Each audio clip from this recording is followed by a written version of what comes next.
Welcome back, everybody. This is the Barcode Mixer, and today we are at a familiar location. For those of you who heard Aurora's episode on Thanksgiving, that was also done here at Senora Martinez here in Coral Gables, and we are with Harry Ortiz. And if Harry looks like somebody you know, it's because we had his brother on the show recently. Funny because when we interviewed him, he mentioned you on the interview, and he was like basically how he kind of inadvertently started to like mentor you a little bit and you know, helping you learn the ropes here. And how long have you been bartending? So I would say professionally, I think I've been bartending about like maybe a year and a half, maybe two. Yeah. He was saying that you were super fresh. Yeah, super fresh out of the oven. Yeah, which is super dope that like in a year and a half you ended up working for Michelle Bernstein. Yeah, because like that's no easy feat, man. It's not, man. It's not. Honestly, it's been a long time coming. Yeah. It's kind of been like an aspiration. I've been wanting to work for her for a really long time. Yeah. It all started with Café La Troa. It all started right there and then, you know. You being a patron there, like hanging out there, or? Dude, I feel like it's bad to say it, but I'm so frequent there. But it's been to the point where I'm like family now. Right. I've been there since it's been open about 5 years now, right? I think so, yeah. I think it's been about 5 years when I first started over in the industry.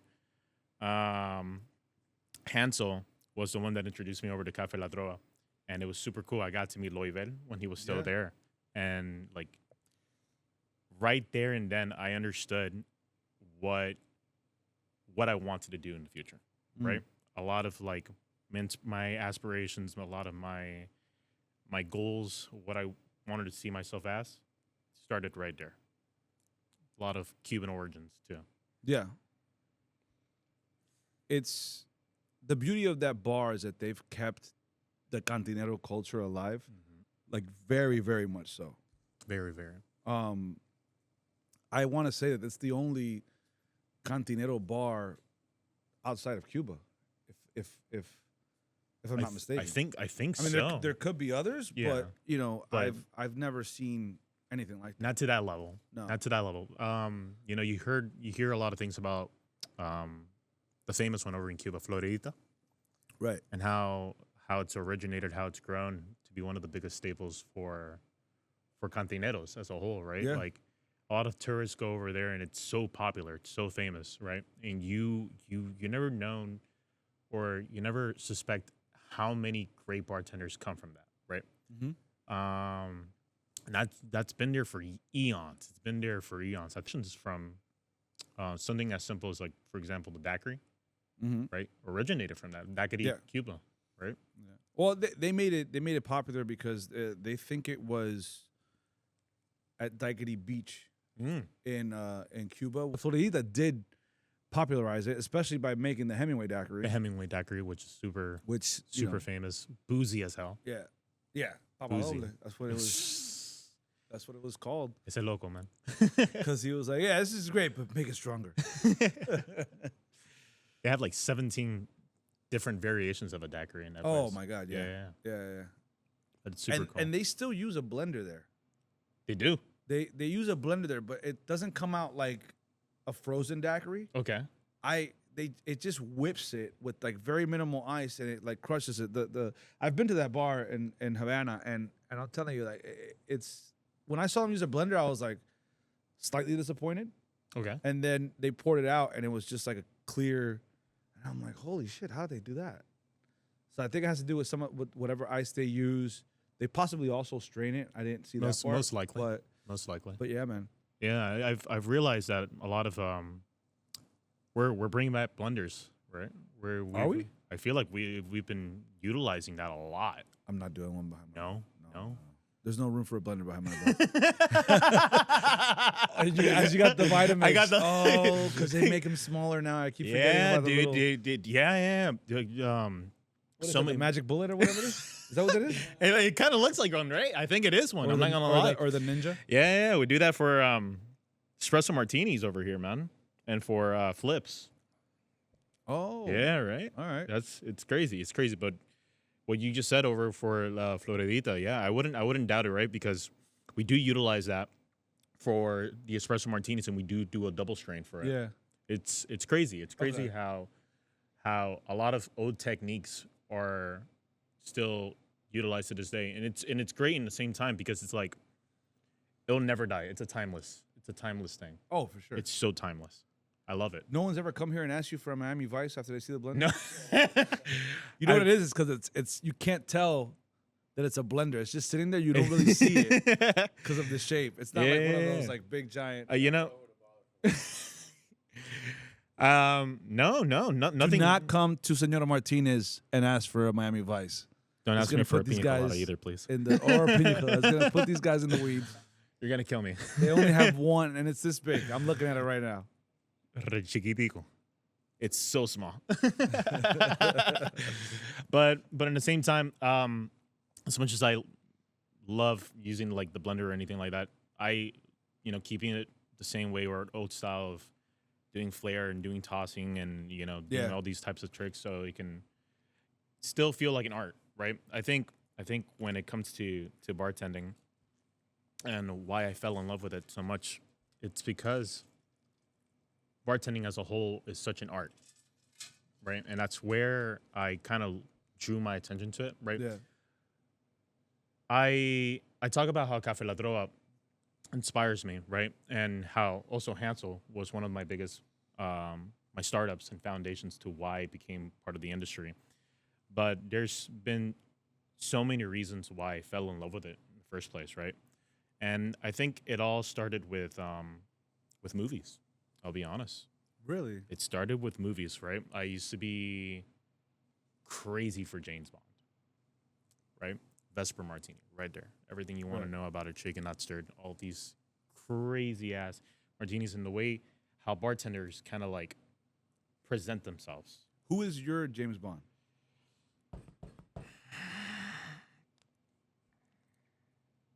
What's not the first one.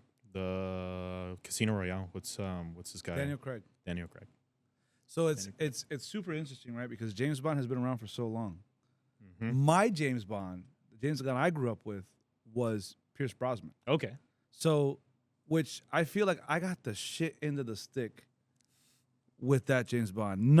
Listen, I love Pierce Brosnan. Thomas Crown Affair is one of my favorite movies with him in it. I think it's great. But and it wasn't his acting in the James Bond. It was that time of James Bond was so like hokey and kind of comic booky, right? It went from being like, what Sean Connery was doing, that it was just very like gentleman-like, blah, blah, blah. And those have their place, and I love Sean Connery James Bond, but that wasn't my James Bond because that was like older, whatever. The James Bond that was out when I was a kid was Pierce Brosnan. Mm-hmm. And I did love him.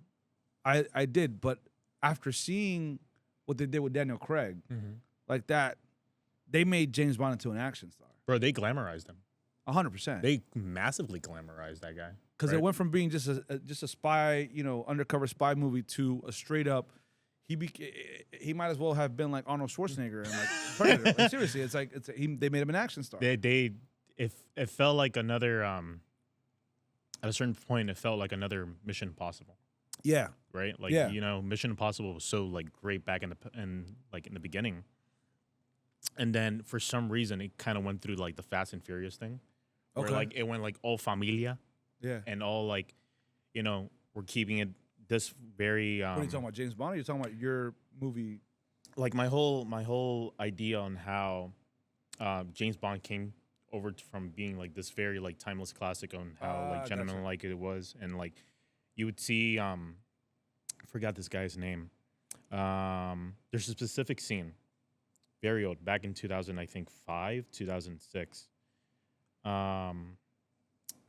where he's playing cards in a casino, right? Right.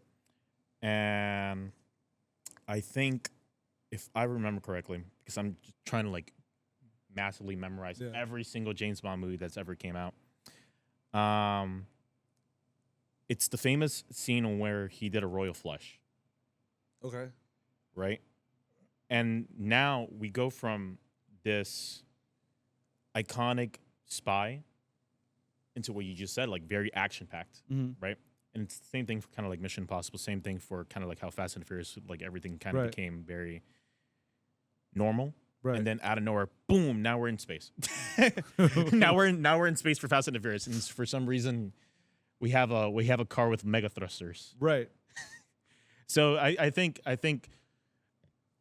we've stranded far away from how things used to be for like very cinematic, very capturing or of the hook of movies, and we're like now stranding way too much into action packs, and I think we need to like reel it back, right? You think that's happening with most movies right now? I think so, man. I Yeah. think a lot of movies are so, how do I say it, over dramatized or like very they're losing it. Okay. They're losing a lot of potential to become something bigger, right? Do you think that's because most of the storytelling, like actual phenomenal storytelling, is happening in series more now than movies? I think we're focused on more TV series, Right. right? Like or like series in generals. Like right, we're like extending too much on too many chapters, and then at a certain point, we don't know how to end it, Gotcha. right? Which starts what happens there is that it starts kind of creating this weird plot hole, right? And then it becomes kind of like this, I don't know how to write this story anymore, right? And now we're trying to lead it on to something else, right? Where it kind of should have just ended up like very much more earlier, if that makes any more sense. Think about it like this, like now TV series or like, for example, like Stranger Things. Just, Yeah. Loved it. A lot of people like the finale. Yeah. A lot of people hated the finale because it wasn't what they expected after waiting for so long. What I liked about the finale is that No spoilers, by no the way. spoilers, no spoilers. Which I'm sure, like in this, in today's binge culture, everybody saw it, but no spoilers. But what I did like about the finale was that number one, they kind of left it up to your interpretation, Right. which was that Will or Michael? Michael's theory was right. I think was right because it just made sense. So they left it up to your interpretation. That's number one. Number two, they also left it open ended, right? Because there can be another chapter if they wanted to. Right, of course. Right? Yeah. Which, technically that was the series finale, but also maybe 5-10 years from now when we're all feeling all nostalgic again, they could do something with them older Okay. as adults and be like, oh, this and this, I see what you without giving any spoilers, Right, this yeah. and this happens. Yeah. And, you know what I mean? I feel you. So but then, they might not, because if the problem was resolved, then, or they could start looking for her again. Whatever. Like, you know what I mean? Whoever she may be. I'm not giving We're not giving that. wherever she is. But yeah, so like that's the whole thing. So that's why I like. Did you like it? Or you I liked it. You liked I liked it for what I expected. I mean, I'm very, how do I say without being too geekish? I'm very into D&D. Okay. Right. So that whole, I've expected this to happen, or something along these lines to happen. Okay. Right. Is the show a realization of D&D? It takes a lot from D&D? from Because I've D&D. never seen, Yeah. I've never played it or known anyone that's really played it like that. So as I far have no idea. as far as I know, it does take a specific from a specific game guidebook. Okay. A lot of the monsters, Vecna, and all these other Right. things like are from the book, Right. right? And then they made their own like little riff on it. Gotcha. Yeah. So it's kind of pretty much D&D inspired, Huh. and I think they did that over. I think it was more prominent or more shown season 4 Okay. with Eddie in the club. Right. Yeah. The dice, all the Hell's Fire Club and all that stuff. But yeah. So movies got you into bartending. Movies got me into bartending, dude. Movies and shows, like I said, I think a lot of the professionalism that comes from bartending and a lot of the art that's being showcased over in the big screen or in like the little screen, very much caught my attention, right? The way that a bartender presents themselves, the way that a bartender does flair, the way that they talk, the way that they represent themselves to a guest, right? It's very homey. Right. It's very familial. It's very, how do I say, like a kind of like a cozy type of vibe. And I think that's what very much linked onto me, right, when I started growing up. And then I realized as I started getting more into the industry, as much as I love that, there was also this fire that ignited me about the alchemy of bartending, right? How you can technically concoct kind of like a potion, if you really think about it, right? You're putting all these specific ingredients and all these specific liquors and liqueurs over into one tin or mixing glass or anything, and then you're creating this amazing potion to kind of represent over to a person. And you don't know what to expect off of it, or you do because you mastered it or had like very kind of like an expertise on it, Right. to understand or grasp what you're giving off, right?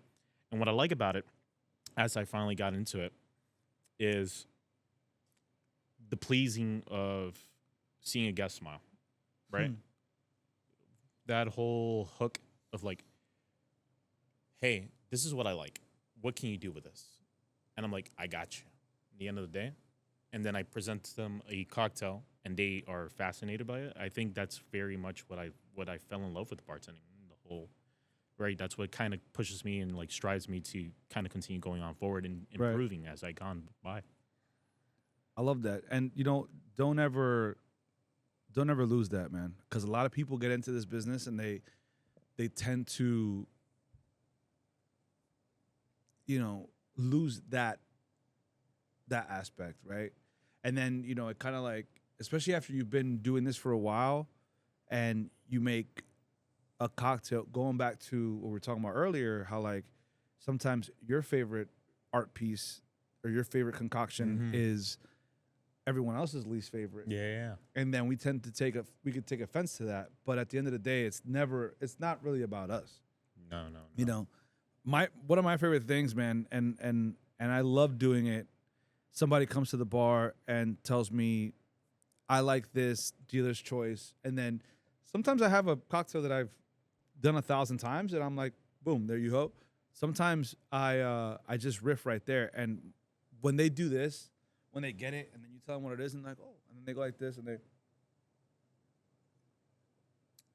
they do that, dude, Yeah. oh my God. And sometimes like, you kind of give it to them and you just walk away because you don't want to be like, so what do you think? You know what I mean? Like, you don't want to be like that guy, but you walk away and you start wiping something down and you like kind of like look over out of the corner of your eye and you see them take that smile, right? Yeah. Or like when a guest says, oh, I want a Cosmo but done this way, and somebody else at the bar was like, I don't know what, and then you just go ahead and make it, and then you follow that drink from the service bar all the way to the table, and you see them like doing this shit from like 20 feet away. You know what I mean? You're like, It's amazing, all right, dude. cool. It's an amazing feeling. Yeah. It's very euphoric for me, Yeah. right? Like I very much feel like it's a euphoric feeling. Well, it also hits that instant gratification. Yeah. Nerve. Yeah. What I find about it, it's so appeasing. Like, it's always the satisfaction of seeing how a person reacts or feels towards that, right? And I think that's what always pushes me to always like advance forward. I hope not, right? Knocking on wood for that one. But I hope I don't ever lose that flame, man. I very much love bartending, and I've been loving it since I was a kid, man. It's not like I've done it since I was a kid, but I've always had the attraction or feel for it since I was a kid. Right. So I love it. I don't think it's ever going to die on me, man.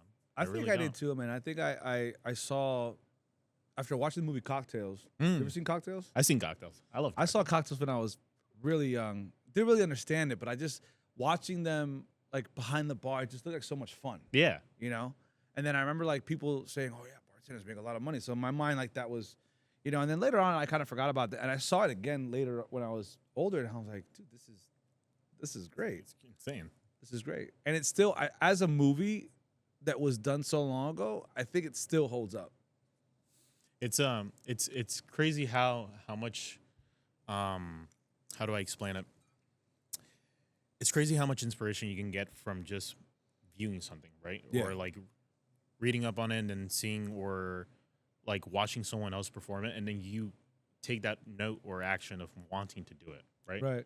Like, especially if I think, how do I'm trying to see how I can explain this.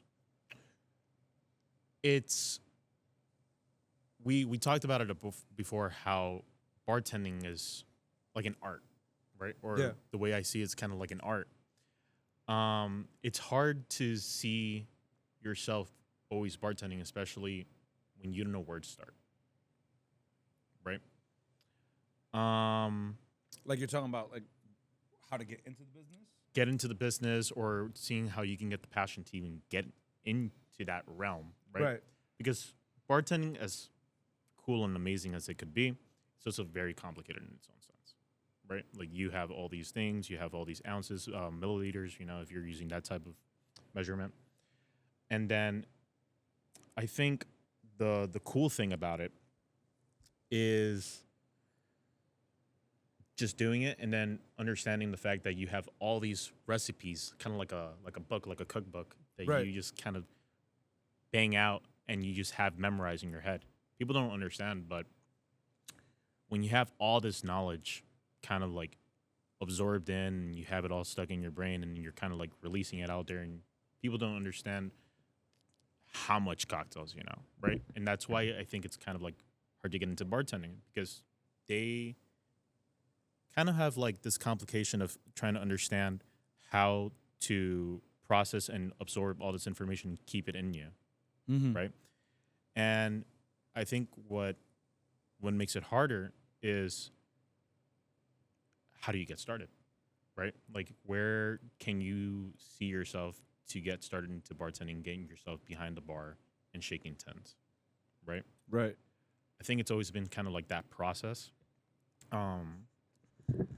I, like, for example, for me, when I first started into making cocktails, right, I didn't start as a barback, right? I started as a server assistant over at Colada, at a Cuban cafe in downtown. And then I progressively moved up to a server, but then I wanted to understand what bartending was like, right? Right. Because I was always very, very much into it. But it isn't something about, it isn't, how do I say,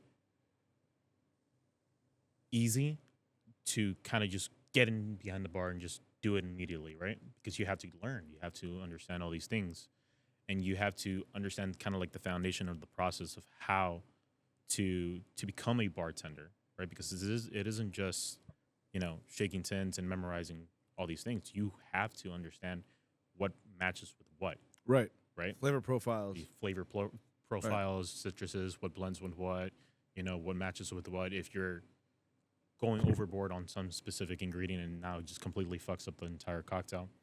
So one person that I think has helped me on that a lot, and she used to work for Toro Toro over at the Intercontinental. Okay. Max, very, very knowledgeable. But she was also the one that kind of like taught me how to do everything. Kind of like Max? Where's she at? now? Max James. Max James. Okay. Max James. She used to work at Pub Belly a long time Gotcha. ago. Yeah. Okay. Now she's at Fisher Island, bartending over there. Oh, Yeah, doing the like- private thing. Crazy stuff. Oh, well, no, because they have like 3 or 4 different restaurants there. I used to work at Fisher Island. It's kind of like 4 or 5. Yeah? Four or 5 different restaurants. It's insane. Different world, different atmosphere in that place, man. Super crazy. But she was kind of my biggest reason on why I started learning how to bartend, and why I took a nick for it, man, and got better over time. And then, as time kind of went on, then I started learning from different people. Then I started learning from myself, learning from my own books, learning and reading. And one of the big guys I definitely want to shout out is Caesar, Cesar Diaz. Okay. Insane, man. Guy's competitive, same level as Julio Cabrera. Love that, man. I'm not familiar with Cesar Dude, Diaz. crazy. Oddbirds over in Oddbirds. Oddbirds Okay. in St. Augustine. He opened up a bar over in I am familiar with Cesar Diaz. yeah, the guy's great, man. Guy's a Venezuelan legend. Yeah. But Is he involved with this one here as well? yeah. So this Oddbirds over here recently opened up Yeah. about like maybe a year ago. Yeah, because there used to be a bakery there before, I think. Yeah, the Colombian one. Right. Yeah. People were talking to me about that. But yeah, he opened up this one about a year ago after already having the one in St. Augustine for about like 9 or 10 years. Yeah, the one in man. St. Augustine. Yeah, they just celebrated 10 years. And in St. Augustine, that's like one of the few. At one point, it was the only like cocktail bar, like proper cocktail bar in Yes. St. Augustine. Now it's like I think one of 3, but still, Yeah. you know. Yeah. I what's it called? They had that bar open up for about many years, but yeah, as time kind of went on, you had places like Ice Plant Bar, Dark Horse, all these specific. Dark Horse, yeah, is the other one, yeah. Dark Horse and Ice Plant Bar is like the most recognizable one besides Oddbirds. Yeah. Like I went there 6 months ago with Hansel. Insane, bro. Yeah. Fucking insane. Pardon my French. But We're a show about bars, do you think? We're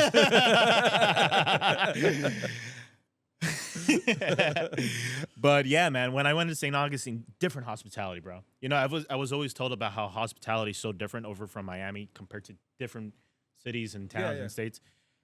Southern hospitality in St. Augustine is another fucking ball breed, bro. Yeah. It's so fucking different. I don't know what it is. I don't know what it is, but they do it right. They do it right, and I think we've been learning, man. Also, the crazy thing about St. Augustine is it doesn't feel like other parts of Florida feel like Florida. St. Augustine feels more like it could be Savannah, Georgia. Yes. You know what I mean? Yeah, it's like an extension of Georgia. Yeah. Yeah. Even though it's not that close to Georgia, but it feels like, because like I mean Tampa kind of feels not too far off from Miami in that aspect. I right? agree. Like, you know, then you have the middle of the state, which is all meth heads and you know all that crazy, you know, trailer parks exploding and stuff like that. Where Florida man comes from, right? And then you have St. Augustine, and it's that. It's like it's beautiful. It's super cool. Super cool. Amazing place. You haven't been there. Amazing. You got to check it out. It's Yeah. one of the greatest places you can pass by in the U.S. For Yeah, sure. I think it's the oldest city in America. It is the oldest city, and I think all of the U.S. Yeah, all the U.S. Yeah. 'Cause Spanish colonized and everything, man. It was massively Spanish influence. Yeah, Beautiful. it's wild. Beautiful. But that guy taught me everything. And honestly, like I'm very thankful for that, man. That's awesome. Man, I'm very thankful. Good mentor. So how did you and Caesar meet if he was over there in St. Augustine? So when Caesar was just opening up Oddbirds over here in Miami, right? He was just creating the concept about it first. He already bought the place out, but he was looking for bartenders, right? I overheard from a private chat that Oddbirds was looking for bartenders, and I wanted to go in there, present myself, because I've been wanting to grow more into bartending. I wanted to learn. I wanted to find an institution, right? Sometimes, you know, it's cool, all of the money and all that jazz, but you want to learn, right? Sometimes you have to understand when it's kind of like knowledge over money, because it can take you far.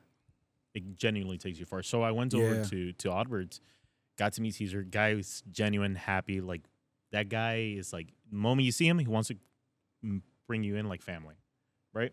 So we spoke, and he saw a lot of potential in me. And literally like a week after that, man, I just started learning everything from that man. Everything. And right there and then, bro, for like about a year now, him and I have been chatting it up, doing a lot of like industry events whenever we can, doing pop-ups. Awesome. I do some frequent visits over to St. Augustine here and there, and you know, he teaches me the rope as much as I can. Learn, you know. That's so cool. Guy's a local legend. I love him. You know, that's a thing that we have to, and I'm glad that it's happening again.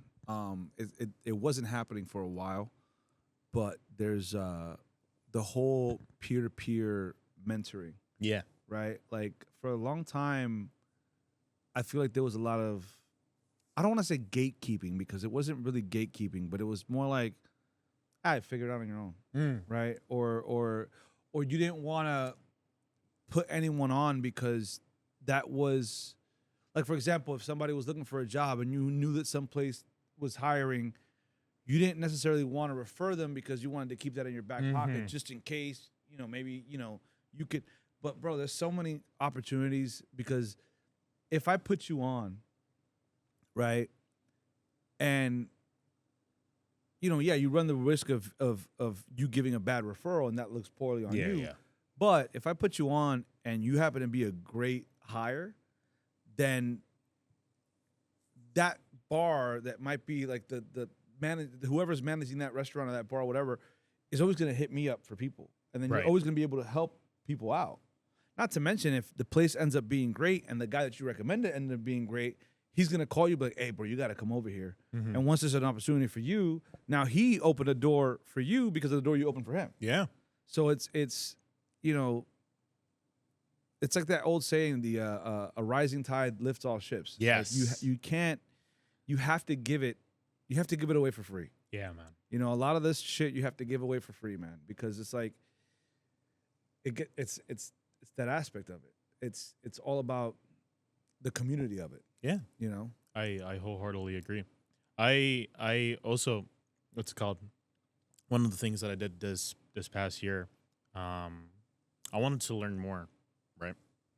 And I felt like the best way for me to understand what bartending or anything was like is obviously how to learn how to bar back, right? People don't understand it. You have to fucking bar back, dude. Yeah. If you don't fucking know how to bar back, Yeah. you don't know how to fucking bartend. Yeah. You just don't fucking. No, I'm sorry. You have to fucking bar back. If you don't do it, you're not a good bartender. You're not a good bartender. You can be a great bartender, but you're not the best bartender. You can learn how to be the best if you know how to bar back. Yeah. And Well, it's all encompassing, man. It's like it's prep is part of it. yeah, I agree. Prep is so huge. I'll give you a perfect example. Freaking Saturday night, we got rocked. Mm-hmm. Like rocked. Like season is now back in the Gables in full effect. Dude, it's Thank crazy God. It's crazy how fucking late it's been. It's super late. It's so fucking late, dude. We're in January. This shit should have been It started just- like late November. 2 months dude. ago, yeah. It should. This shit hit so late, and I don't know. I have no idea why, but I mean, everybody has their own speculations, but Yeah. I have no idea why. I genuinely think it's because a lot of the New Yorkers just kind of like went back to their house. They went like, back what? They went back north. Yeah. Because we had a massive influx of Northerners coming over to Miami. You're right. That's why there's been. Oh, like, you're the talking massive- about like the ones that moved here. Yeah. Gotcha. Snowbirds. Yeah. Yeah, maybe, but Could be that. But also, like, the fact that it came so late, because we should have started to get busy like ending of October, beginning of November. I agree. Like at least a week before Thanksgiving. I agree. At the latest. Mm-hmm. But anyway, so this Saturday, whoever opened the bar or whatever, because I think it was our busiest Saturday in a long time, they didn't prep enough simple syrup. So I was the closer. I come in at 5. The mid, he was on service bar, and I got like, dude, I'm too deep. Like people that are grabbing drinks before a table, people that want to sit down and eat. He's getting crushed because, again, the servers, and we tell the servers this all the time, dude, don't put your roller skates on. No. Do not get every order and then go to the computer and then type in 5 drinks per table at once, dude. Get the order, ring in the drinks, go to the other table, ring in the drinks. Because that crushes, and you're not going to get your shit. As a matter of fact, it's going to take longer. I agree. Because the tickets are going to hit the floor, and now we got to sort through them all. I agree. And then make them out. So it's gonna take longer for you to get your drinks, Yeah, but dude, so it's like it's one of those things. So like in the middle of the shits, I have to run to the kitchen, and like I made simple syrup on the fly, and like now and then I'm pouring it into my my bottles, my pouring bottles, and it's still piping hot. It poured all over my hand because I'm like in a rush, like I burned my hand, like whatever. But it's like it's one of those situations like.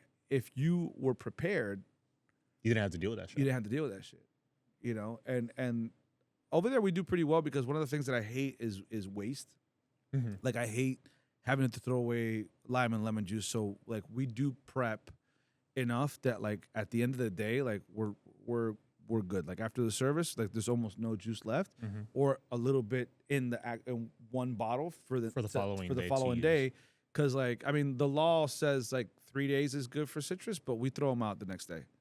So if we don't use it, like I think 48 hours is like fresh is always best. Fresh is always best, but like 48 hours, especially if it's refrigerated, you have a little know. But dude, I was like just kicking myself in the ass because I'm like, Jesus Christ, why didn't I check before? Why didn't I check when I got here if there was an extra container of simple syrup? Sonny's taught me that, man. You worked at Sonny's too? So that's where I was learning how to bar back, dude. Nice. Fucking brutal. When were you at Sonny's? I started Sonny's August. Oh, so you know my buddies John and Danny. Yeah. I used to work with them in New York and here in bro. Yeah, dude. Sonny's is a different ball game. Yeah. I didn't understand bar backing as much as I wish I understood bar backing until Sonny's came to the limelight. Yeah. Every single day, fresh juices. Every single day, I'm gonna be pulling that lever. Every single day, I'm gonna make simple syrup. It's not gonna stop. It's not gonna stop. You don't know, not you, but like you don't know in general how much you're gonna get your ass kicked until you're gonna go through 530 fucking covers, and you know you're gonna have to squeeze every single day 13 quarts of lime, 13 quarts of fucking lemon, 13. Fucking 4 quarts of orange, dude, and you had to do all this shit in the span of 3 hours. Every day. Yeah. And then that doesn't stop you from what you got to do in that bar, right? No. I think that's the one thing. 13 quarts is crazy. They've run out. I know. They still fucking 13 quarts is bro. crazy. 13 quarts is nothing for them. That's wild, bro. 13 quarts of lime is nothing for them, brother. Dude, I've had to do 13. Dude, the worst I've ever done is probably do 15 quarts of lime. And in the middle of service, they're like, yo, I don't have any more lime. And I'll be like, what do you mean? What do you mean?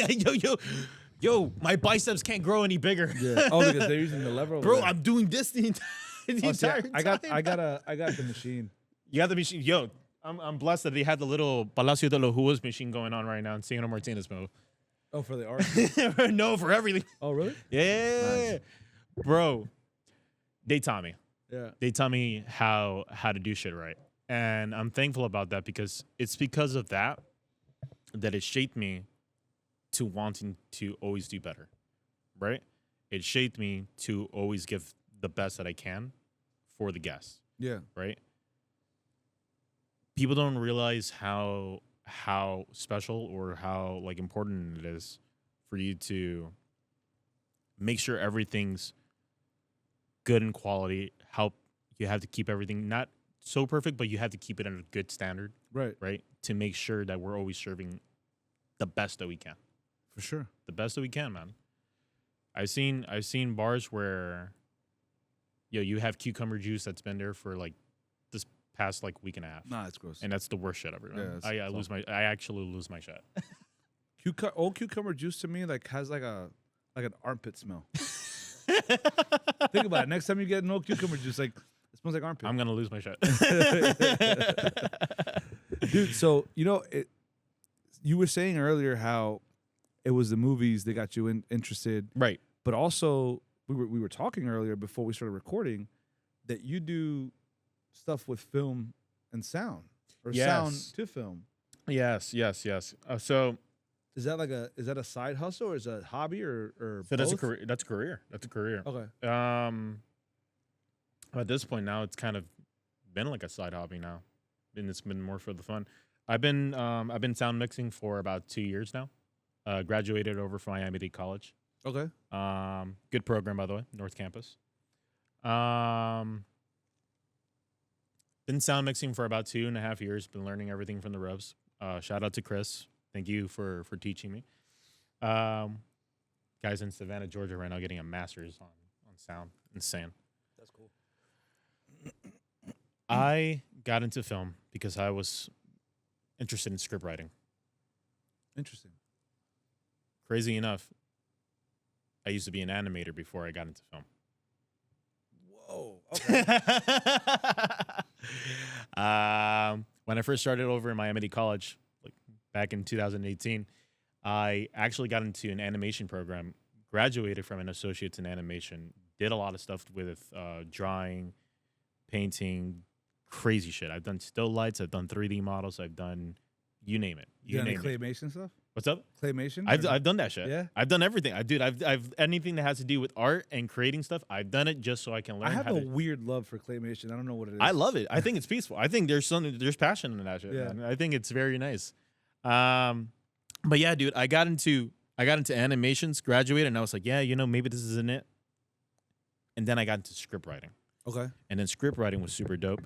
And then when you go through all these semesters and classes, You did all this at Dade? all this shit in Dade. Okay. Shout out. They got good programs, man. They got good programs. I got and participated over to a lot of like teams, and one of the biggest things that were not being slotted was sound. A lot of people didn't like doing sound. They thought it was super complicated. I love that shit.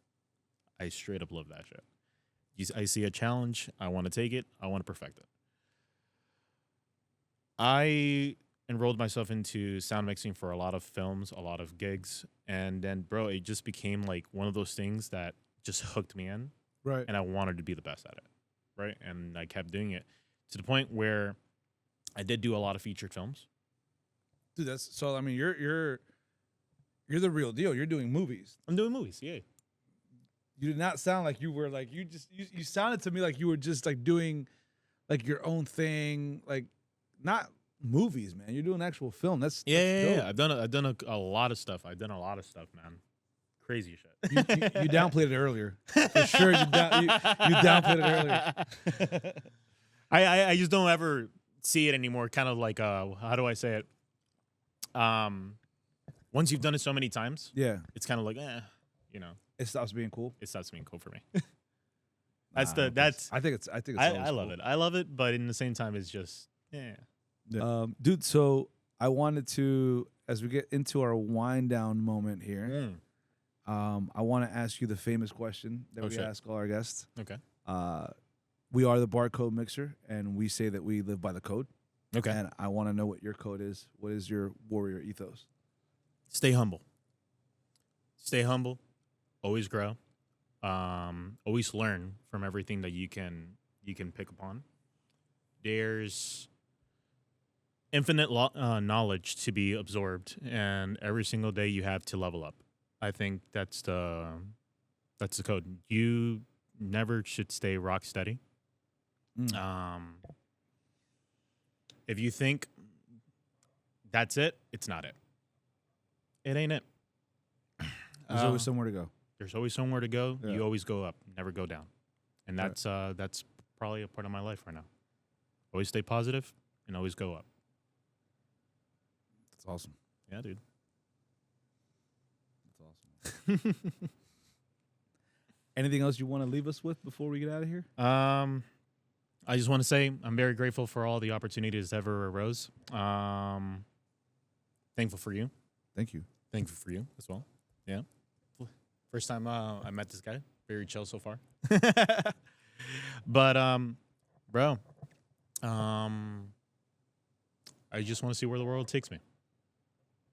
All right? The future's long, man. The future's long. Love that. Dude, I gotta thank you as well, because when you came over to my bar the other day, was it Friday, right? I think so, yeah. I think it was Friday. For happy hour, yeah. Yeah, you came over and there was 2 guests at the bar, super nice people. I hadn't met them before, but they are actually friends with other regulars of mine. Okay. So when you left, because I hadn't, I don't really talk about the show while I'm working. I mean, there's certain people, like a lot of regulars know, but most people don't. And I said, "Oh yeah, I'm gonna see him on Monday," and then the wife goes, "Oh yeah, on your podcast, right?" And I'm like, "Oh yeah, on the podcast." So the guy said that you said something that I was super grateful and humble for. And also, I didn't see myself in that light or the show in that light. That you said that you were explaining to him what the show was, and he said that you said something along the lines that there's a small group or there's a community of bartenders in Miami, and this show helps to bring them together or something along those lines. Yeah. And I was like, because to me, this is still a show with 65 listeners. Like, you know what I'm saying? And you know, you see the followings going up on the Instagram and one by one, and I don't, you know, it is the goal, right? The goal was to bring people together and bring awareness to our community, but I didn't realize that for hearing somebody else say it was like super, like, I don't know, I was walking on air for a couple of days. You're appalled? Yeah, man. I think one of the things that is very amazing about this entire podcast is the fact that, like, people don't realize it. Miami bartenders are not known as much as we want to be known, right? No. And you think about bartenders, Miami could be in the list, but it's not a part of the list, right? Right. You know, you always hear about Chicago, you always hear about New Orleans, you always hear about New York, right? But not always Miami, right? And I think one of the greatest things about this podcast is the fact that it helps grow, right? It helps grow the community that we have going on, the bartenders that we have, because we do have a fire, right? We do have a passion, we do have creativity, right? Yeah.